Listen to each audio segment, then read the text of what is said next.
যদি কখনো হারিয়ে যাওয়া কিছু ফিরে পাওয়ার সুযোগ পেতাম, তাহলে হারিয়ে যাওয়া সেই ছোট্টবেলাটাকে সবার আগে ফিরে পেতে চাইতাম। ছোটবেলায় ভাবতাম কবে বড় হব, আর আজ বড় হয়ে ভাবি সেই ছোট্টবেলাটা আর কি কখনো ফিরে পাবো। মিস করি হারিয়ে যাওয়া সেই ছোট্টবেলাটা, যখন জীবনে টেনশন নামক শব্দটার কোনো অস্তিত্বই ছিল না। যতই বড় হতে লাগলাম, ফ্যামিলি, ক্যারিয়ার আর ফিউচার নামক টেনশনটা ততই বাড়তে থাকলো। মিস করি সেই সময়টা যখন সারাটা সময় নিজের মধ্যে ছিল হাসি খুশি আর চঞ্চলতা।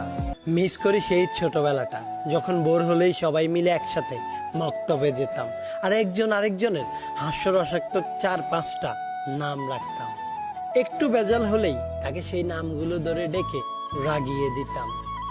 তখন বন্ধুত্ব মানেই ছিল প্রতিনিয়ত হাজারো ঝগড়া আর কথায় কথায় আড়ি। কিন্তু বেলা শেষে সব ঝগড়া বিবাদ ভুলে